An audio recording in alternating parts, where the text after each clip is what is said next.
Yep. It's one of those days.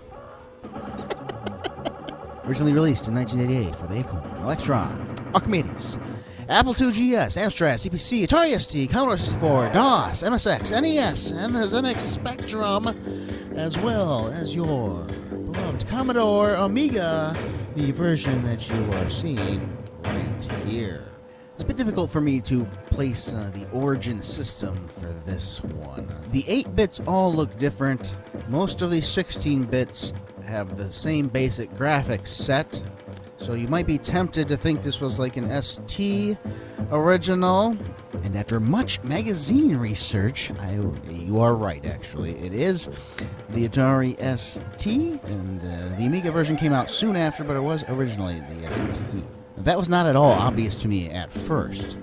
Just because the Amiga and the ST have similar graphics in a game, it doesn't necessarily mean that the port was ST in origin, actually. It could be that they designed it on the Amiga, and wanting to port it to other systems, they made sure that it would be able to retain that look from the original to the other ports. The Apple IIgs also looks identical, but Apple IIgs actually has a 1990 copyright on it. I was very tempted to call it an Amiga original because of the music specifically, because it sounds like it's supposed to be on the Amiga, if you ask me. But no, I turned out to be wrong. That was through much magazine research. I read over a dozen magazines before I could finally place its origin. Wikipedia does not tell you what system it originated on. It actually says that the game was released only in 1988 only in France, and it marks 89 as both the release in the UK as well as in America. And I do believe that is correct because although I saw several magazines from 88 that said the Amiga was due imminently in 88, I didn't actually see any reviews, so it must have gotten delayed until 89. So do that research because there's plenty of the 16-color original Amiga games, so don't rely on the colors. Gotta dig deeper. Infogrames originally developed it. Over here in America, Mindscape would publish it, and it would actually get a name change. It would remove the S of hostages for a plain old simple hostage. As you see here, we have the jizz, we have the plural version here. And not only that, it would be hostage rescue mission on the box and on the manual and on the floppy disk. But in the actual game, the title screen just removes the S, so it's hostage in the actual game. You know when you get all those weird, like, the names don't match up with all the stuff you have, you know there's something weird going on with the importing. Let's take a look at the back of the box. Special alert, terrorists have invaded our embassy and seized an undetermined number of hostages. Lives hang in the balance as high-ranking diplomats are held at gunpoint. Their safety requires immediate action. Prepare to infiltrate the embassy, neutralize the terrorists, and rescue the hostages, or die trying. Let's take a look at the manual. Definitely one of the coolest designs. This might be a American exclusive, actually, with the top secret booklet and everything. Based on my looks on the Hall of Light, they did not have any shots of the manual for the European releases, but they did actually have this manual that you're seeing here for the American release. This is my own personal manual, though. Folds out to look like this. It's pretty cool design, I have to say. It is your responsibility, Lieutenant, to direct the 6-member assault team in daring rescue attempt. Your objective is to bring all the hostages to safety to neutralize any terrorists who open fire. Time is crucial, so you will also be judged on how quickly your men complete the operation. You're given the choice of 5 missions. Each one allows you less time than the last. To succeed, you must rescue all the hostages without losing any men. Complete your mission before time runs out. You know what? How often they mention the word hostages? You'd think, like, why did they change the name? Like, it's correct. Hostages is correct. There are multiple hostages. There is more than one. I really don't understand the name change in this particular instance. And this is coming from an American who had the hostage version, but despite that disc, it no longer works, though. That's why you are seeing the hostages version here. They are absolutely identical, both versions. In PAL or NTSC mode, they're not identical in either mode.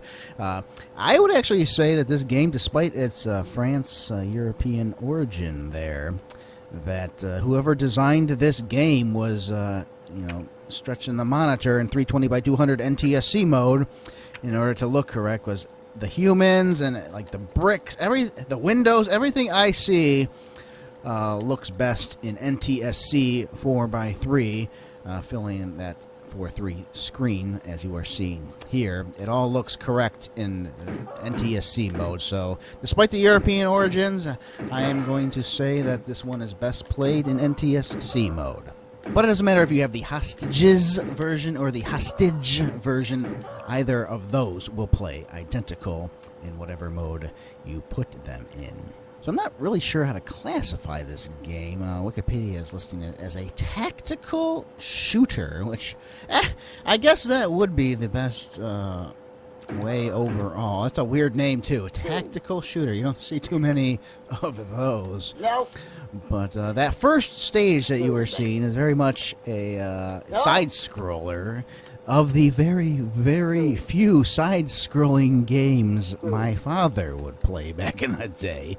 Primarily, he played this one. I think it stopped working before I ever got a chance to really play it. But I firmly remember watching him play this one a lot, and I always remember that music.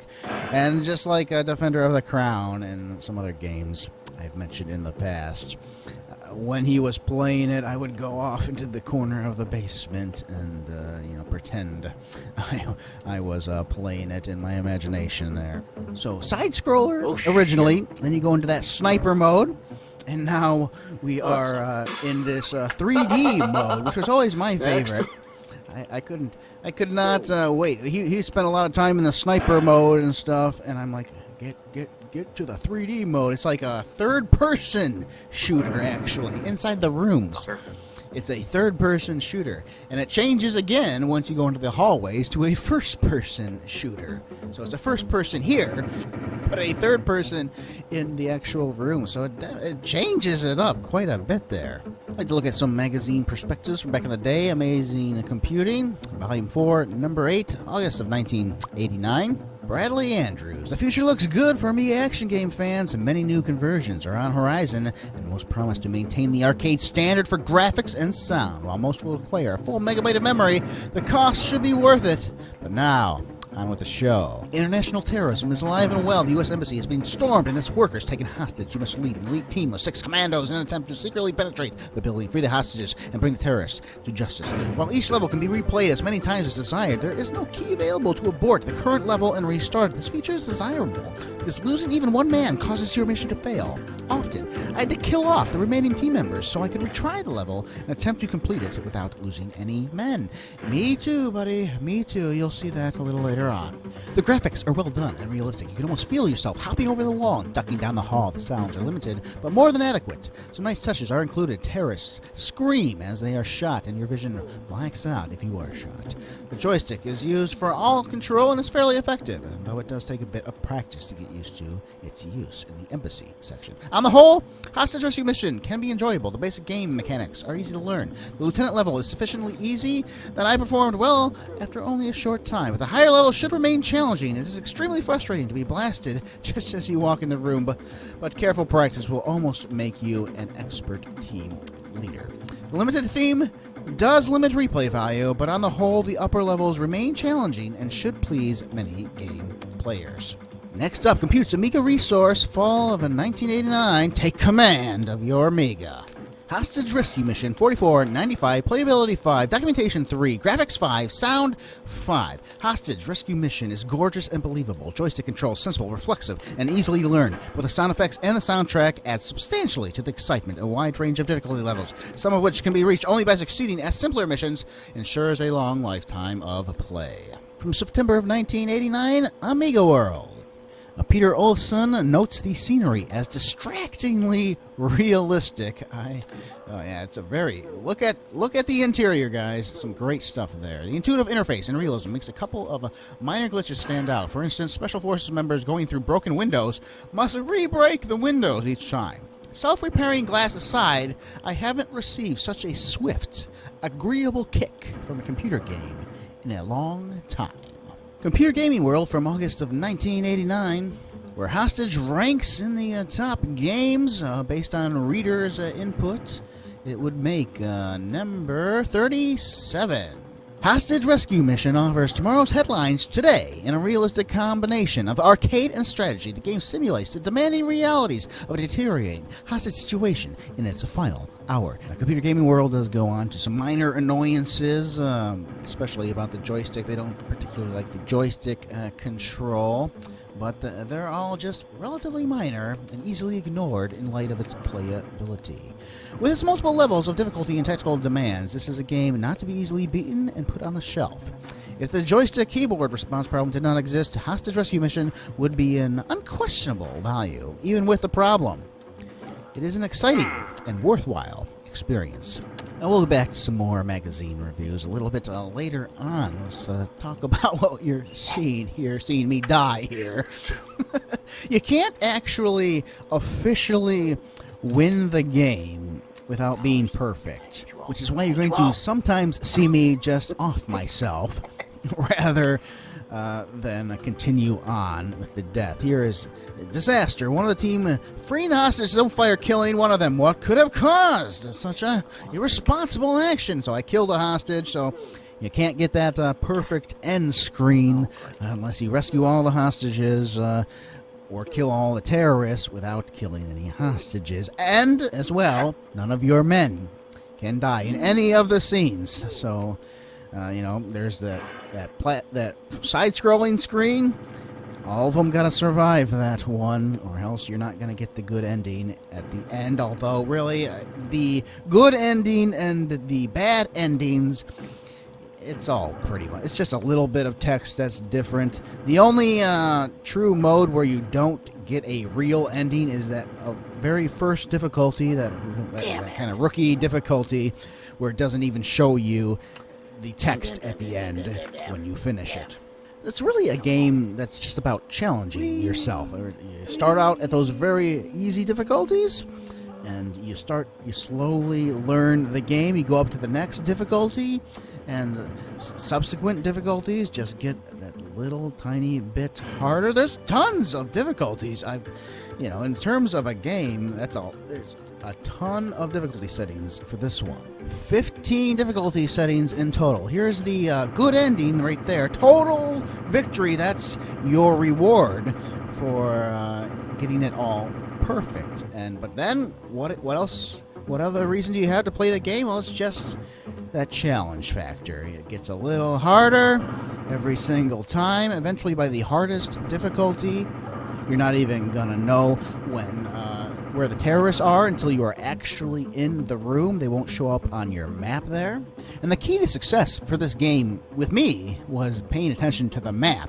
I do agree with the controls to some respects. Sometimes you hit left to go left, and it goes right instead. Sometimes you hit right, and it goes left. But sometimes you hit right, and it does go right. So the controls can be quite confusing. But as long as you are keeping your eyes on the map to the upper left, I just treated it like a dungeon crawler, really. And as long as I kept my eyes on that map, I had the basic idea of what was going on. And I really only put my eyes on the actual screen when I knew there was a terrorist in the room itself. It's so hard. If a terrorist has a hostage with him, it's very, very hard to shoot just the terrorist. It's very hard just to shoot one bullet in this game. You hit the fire button and multiple bullets like to ricochet there. Fuck you! Don't try to enter a window when there's terrorists in there. They will shoot you down. Here I came across a bug in the game. I've won! Why is this game going on still? I have gone in every fucking room. I've killed all the terrorists. There is no more terrorists. There are no more hostages. This game is over. Why is it continuing? Game crippling bug there. It's just every single room has been searched. I only saw it the one time. but I was quite angry when it happened because I thought I was winning or something. I wouldn't have won anyway. I only had two hostages. I need 4 hostages to win, but all the hostages. No, there's no more hostages to find. There's no more terrorists to kill. Game is just over. So I start playing around a little bit. Just look at the bookcases, the chairs, the sofas, the toolboxes. It's amazing. The depth of the stock. There was a chart there going up and down. It's very cool. The detail in the actual rooms. This is 1988, everybody. Isn't that pretty awesome for 1988 to have this level of depth? The games in the 90s, the 3D dungeon crawlers and stuff in the 90s couldn't hope to have this level of detail in the actual rooms. This is why I think we really went wrong when we all jumped on that 3D bandwagon in the 90s. Everybody was going after the Doom look and stuff, and I'm like, no. That stuff made me get huge headaches, number one. This 2D stuff never gave me a headache, but by far, this stuff was much more detailed. And I think this stuff holds up better in the long term than those 90s 3D stuff, if you ask me. Let's get back to some historical looks at the magazines from Info Magazine, May and June of 1989. So Tom Malcolm does the review for Info, and it's got some strange tinge to it because he's looking at it from a political standpoint. If you find terrorism and hostage-taking entertaining, you'll like Hostage. If, on the other hand, you find trivializing such a serious subject offensive, you won't like the game. There doesn't seem to be much middle ground in this French import program by Infogrames. So, he's saying, don't like it. That's pretty much what he's saying in that. If you find this stuff entertaining, you bastard, you might like it. If, on the other hand, you're a normal human being, you're not going to like it. And at the game is very detailed and definitely not easy. The graphics are nicely drawn and the animation fine. Controlled by the joystick and function key, and the response is quick. As a game, Hostage plays well, though I obviously have considerable distaste for the subject matter. Terrorism is not a game, nor do I feel it should be made into one. Hostage has, for me at least, the feel of cashing in on a current hot news topic. Welcome to reality, Tom. Because terrorism, obviously, it's just a hot topic for the day, and it never went on to anything else in the history of the world here. Spare me your political tinge, buddy. I like the game. You're going to tell me that it's because I like terrorism? Give me a... YouTube and its current policies it makes me very not want to swear as much as I would like to, but tell me about the game. Is the game good? Is the game good? Wow, do you have some issues going on in your mind if you think that a game that actually talks about real topics is somehow bad? Okay, let's not talk about simulations at all and include death scenes in the simulation because somebody once died in a fighter jet because they crashed it or something. You know how many war games and stuff there are? What a ridiculous review. What an absolute prick. Don't you dare make comments about my character because of a like or dislike of a video game. So wipe the crap off us by looking at a compute from September of 1989 where they take a look at several different computer systems. Which computer do you use? Take that check mark off that PC and put it towards the Commodore Amiga 500 there. We had a little comparison chart here. The Amiga 500, the $800 price, Macintosh Plus. $1,800 on the MS-DOS system there, nearly $3,000. And which one would you choose? Hostage is one of the better Amiga combat games. The menacing musical score and dark tone graphics are good, and the premise is fresher than the typical sword slasher or alien blaster epic. Oh, Tom would review an alien blaster like right after he reviewed Hostage. If you thrill to the cinematic counter-terrorist exploits of Chuck Norris and Sylvester Stallone, you'll love Hostage. There we go. Bring in some movies there, as if it was never discussed in a movie before.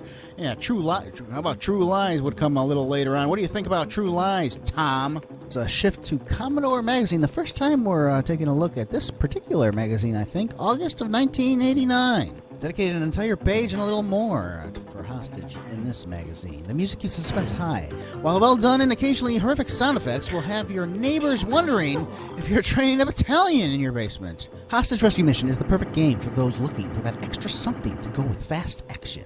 Carnage can be heavy at times. Parents may want to decide if it's appropriate for younger children, but when compared to some other games and television, the game's violence is not that bad. While the action is varied, it might have been nice if the embassy had different floor plans or hostages were taken in different settings. Despite this, Amiga owners should find this fits the bill as a high-quality game. They even reviewed it twice. This was not done very often in magazines back then. Each game is worth reviewing individually on each system, I swear to you. But, yeah, they looked at it. With so much terrorism in the world, it was only a matter of time before a publisher released something based on a hostage scenario. And just a little earlier to the left there, Combat Corps. With the popularity of war combat movies and military games in the arcades, I knew that the time would come when an original home computer game would cover the training of soldiers in what is essentially an obstacle course. Oh, it's only a matter of time, Tom. Sorry we busted the Amiga's chastity belt for you. So it actually took me a couple of weeks just to beat the game on its third difficulty level here without losing anybody and getting all of the hostages. It increases in difficulty quite a bit there. I actually didn't feel like I was going to be able to compete at the harder difficulties, but as a goof, I went to Commander and Jupiter, which is the hardest one. Normally you can't get to these other missions until you actually finish the last difficulty of each individual setting. So once you finish Jupiter and the lieutenant setting, then you go on to the captain setting, and then you finish Jupiter there, and then you're in the commander setting, and it gives you a password when you do this stuff. I thought I got a hold of a non-cracked version, but apparently it did take those difficulty settings off, so you can just pick whichever one you want. The spotlights are nuts in this final version. And the time limit, the time limit is crazy in this one, so I wouldn't recommend actually taking your snipers to all of their locations. By the time you do that, and if you don't die, which you probably die, by the time you do that, you're going to be out of time pretty much, so I just sent every single sniper to one area. And I didn't bother to use them to snipe either in the next section. I just sent everybody in through the window. Again, because of a time crunch thing, and because you probably hit a hostage anyway. But rather than embarrass myself, I ended up winning the hardest difficulty setting on my very first go, which you're seeing here. Definitely want to get some British perspective into this one as well, from Advanced Computer Entertainment, Infogram's captive audience. And this is how I actually found out this one and another one, where they were talking about the Atari ST out now, and the Amiga is due imminently, so that's how I found out that it was an Atari ST original. Yeah, it takes some shots at the French here. Each section is drawn, animated, put together very well. Sadly, this does little to dispel the general impression that a lot of French games have great graphics, but precious little in the way of meaty gameplay. Graphics 9, IQ factor 4, audio 8, fun factor 7, ace rating 689. It's fun to play and will have you on the edge of your seat for the most part. However, once the novelty of the graphics is worn off, you'll find that there's actually very little gameplay, and after you've completed it a few times, you'll be looking for a fresh challenge. I would agree, but that doesn't mean it's not worth playing. From Amiga Computing, Hostage creates an air of tension unlike any other action game I've seen. The plethora of playing levels, however, along with the suspense, will keep Hostages a much-played game. It gives it 81% overall. From the games machine, showing off the Atari ST version and noting that the Amiga version is due the first week of November. Hostages looks very much like a reenactment of the SAS raid on the Iranian embassy. The scenario and presentation bear more than a passing resemblance to the events of May 1980, but life often does present the best game scenarios. Oh, but they're just cashing in, Tom, on the thing that happened 7 years prior. From your Amiga, the graphics are superb, the animation simple but effective, and the sound effects music are highly commendable. In short, one of the few Amiga games I come back to. From Zzap, Hostages is yet another polished piece of original software from Infogrames. Both the Commodore 64 and Amiga versions are equally well presented. Throughout both game sections, enormous tension builds up, just as it would in a similar real-life siege. However, gameplay is limited in variety, and I'm not sure the initial appeal will last that long. They gave an overall of a 66% for the Commodore 64, but a 74% for the Amiga. Back to America, let's end it on a high note with AmigaPlus. Regardless of if you get to the more difficult sections of the program, Hostages is guaranteed to keep you and your Amiga captive for weeks to come. Steve Neck, 44.95. So final thoughts from me. I had a lot of fun coming back to this one. First time since my dad played it so many years ago, and I found it quite challenging in the beginning, and I was quite surprised that I managed right here to actually win the most difficult setting on my first try at it. But complete blast to play, and of course it's not a game that you're going to come back to all that often, but it doesn't mean you're not going to have fun when you do come to it. So I actually like it quite a bit. It's also a very impressive game, like, historically speaking. For 1988-89, for this game, to have this level of tacticalness inside of what is essentially a shooter, eventually, and the variety, like, this is like, historically, this is a noteworthy game to look at. I think it inspired quite a few games going forward. As usual, I will have a written review at shot97retro.blogspot.com. Check it out there. Check me out on Twitter, twitter.com/shot97retro. So let's point you to some videos. I haven't really played anything similar to this before, so I'm just going to point you to some videos I happen to like. Start out with a World Circuit on the Amiga. We'll go to Sierra's Hoyle Card Games on the Amiga, Pool of Radiance, and Jaws on the NES. Hope you all enjoyed this review. Hope you'll check me out on Blogspot there, and I'll see you all later. Goodbye.